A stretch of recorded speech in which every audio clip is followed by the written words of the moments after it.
In this video, I'll be trying out new products and I'll be rating them from 1 to 5. 1 being the lowest score and 5 being the highest. So the first product that I have here is from Issy & Co. So I use this to prep my skin. And this is recommended for all skin types naman, but it is good for people who have sensitive skin or inflamed yung skin nyo, or basically if you have any redness in your skin, this mist is recommended sa inyo because it will calm down any inflammation that you have on your skin. To be honest, I was a little bit disappointed with the packaging because it just looks like a regular spray bottle, and yung mist niya, it's not big, pero it's not that fine either. If you've tried yung Detail Cosmetics na Rose Mist or yung kay Ann Klutz, I can definitely say na fine yung mist nila. This one, nasa gitna lang siya. So yung rating ko sa Phyto Complex Mist ng Issy & Co. is a 4. Now let's talk about Squad Cosmetics kasi nag-release sila ng bagong foundation. So they now have Aqua Foundation or a hydrating version of their You Can Face It Liquid Foundation. So yung You Can Face It Liquid Foundation has a matte finish. Yung Aqua Foundation naman is geared more towards people with dry skin because yung formula niya daw, sabi ng Squad Cosmetics, is more of a gel-like formula, and yung coverage level niya is medium to full, so you can build it up. So usually when products have medium coverage, usually it has this natural-like finish onto your skin. However, you can still build it up so that you can cover up any blemishes that you have on your skin, like mine. So recently, I have a little bit of acne marks going on here, but even just with one layer, natakpan naman ng Aqua Foundation. And by the way, I feel like yung Aqua Foundation ng Squad Cosmetics is a response, you know, to Detail Cosmetics Fresh Filter Foundation. So, ito yung pambato nila doon. So, a quick difference ng Aqua Foundation sa Fresh Filter Foundation ng Detail Cosmetics is that yung Fresh Filter, mas matipis yung formula niya compared sa Aqua Foundation ng Squad Cosmetics. And yung Aqua Foundation has a bit more refreshing touch when it lands on your skin, but it doesn't last. For now, gustong-gusto ko yung foundation na to, so I'm gonna give it a 5. Now, for the brows, iba yung brow pencil na ginamit ko, but I do want to talk about this new brow pencil that I picked up from You Cosmetics, and this is their extra slim brow pencil. This is in the shade dark brown. I saw this brow pencil sa Shopee, and I saw Tony Sia wearing it, so if it's Tony Sia approved, then it must be good. Surprisingly, nagustuhan ko siya compared sa other brow pencils that I've tried. Ito yung one of the creamiest. Parang similar sila na performance sa Detail Cosmetics na super fine liner. But I would have to say na yung You Cosmetics na extra slim brow pencil is a bit more, mas creamy, and also mas nag-glide siya onto your skin. And it's also a little bit pigmented. Pero careful lang kayo kasi yung pagka-creamy and pigmented niya can make your eyebrows look boxy. Yun lang yung gusto ko sa mga eyebrow pencils that are a little bit stiff because makokontrol mo yung amount of pigment that goes onto your eyebrows. But for me, I really like it, so I'm gonna give it a 5. We're still on the topic of eyebrows, and I really have to discuss this with you guys because it's such a good product. I have been raving about this sa IG story ko. It's just so good.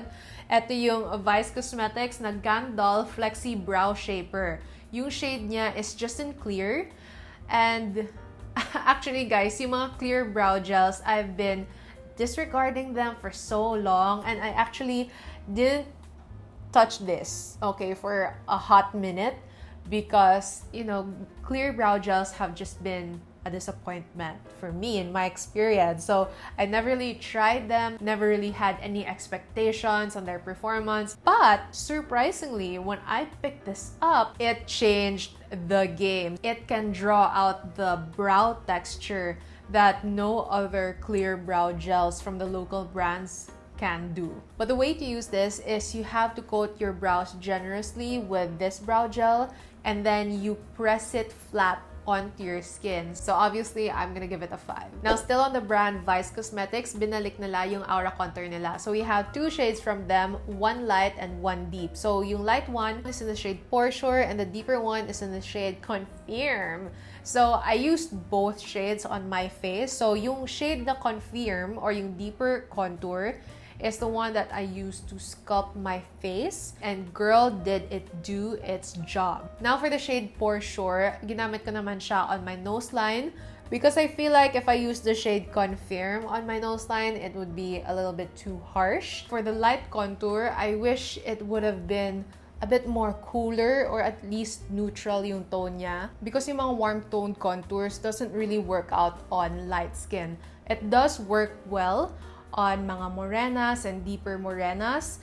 Kaya gustong-gusto ko yung Confirm for that. But it's just not the same when it comes to light skin. That's why yung mga cool-toned products, not just cool-toned contours, but also cool-toned eyeshadows, cool-toned lip liners, cool-toned lippies, it works well on light skin. Mas bagay sa kanila. It just works out well with them. For that, I'm just gonna give it a 3 for now. For the blush and the lips, I use the same product and it's from none other than Get Ready With Me Cosmetics. This is their Milk Tint Volume 2 in the shade Pablo's Latte, and I hate the fact na hindi siya available sa Shopee. Nakakainis kasi gustong-gusto ko talaga i-share sa inyo yung product na to, but it's just not available.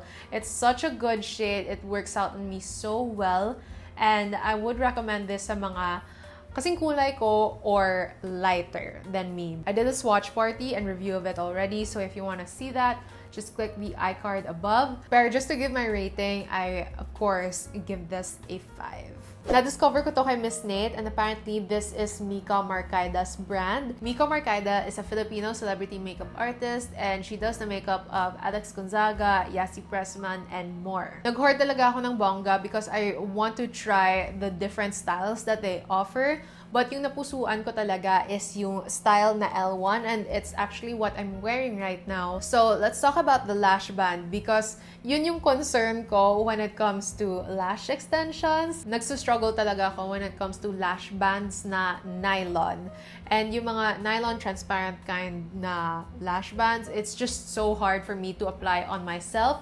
If I apply it on my client, okay lang siya. But on myself, nahihirapan talaga ako. And speaking of the lash band, I just want to talk about the length of the lash band because it's really made for Asian eyes. I didn't feel the need to trim the lashes because it works perfectly on my lash line. I highly recommend it sa mga makeup artists who are watching this video because it's basically celebrity grade lashes but at a very affordable price. And because of that, I'm gonna give it a 5. And because I talked about eyelash extensions, I have to share with you a new discovery of mine from another celebrity makeup artist, and that is Anthea Bueno. So nag-story siya ng boodle recommendation niya ng eyelash glue, and to be honest, I don't know how to pronounce this brand.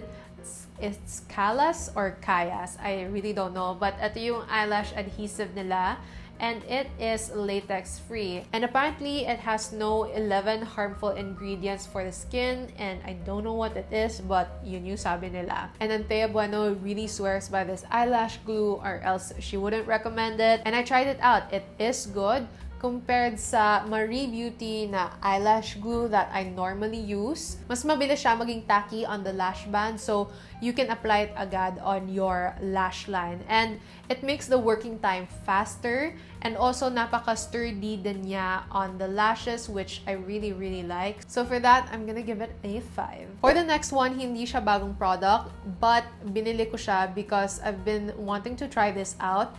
And I've been wanting to try out Shimmer Liners on the waterline. So this is the clay pen of Detail Cosmetics. This is in the shade Ray. Yung shade Ray is like a light champagne kind of shade. And the reason why I got this is because I want to try shimmer liners on the waterline because compared sa mga white eyeliners that make your eyes look round, yung shimmer liners naman give this effect na watery yung eyes mo, making it look optically healthy and it just gives this vibe on your eyes na parang hopeful and a little bit dreamy and more like doll-like because it just reflects light. Although yung issue ko lang sa kanya, it's a little bit big for the waterline. However, it still works well because it's more for the eyelids as an eyeshadow. And apparently, you can also use this as a highlighter stick. So, multi-purpose naman yung product na to. I would give it a 4. Now, for the final product na gusto ko i-share sa inyo, hindi siya bagong product, pero recently ko din siya na-try. This is from Pixie.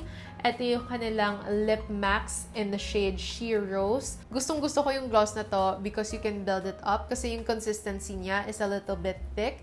So you can build it from a very sheen-like gloss to a very highly reflective gloss. Dahil thick yung consistency niya, when you build up to 2-3 layers of it, it won't drip compared sa other glosses. So, yun yung gustong-gusto ko talaga dito. Because of that, it's gonna get a 5 for me. Let me know in the comment section below if you have any more questions regarding the products that I tried. If you like this video, then please do give it a thumbs up, subscribe to my channel, and share this video.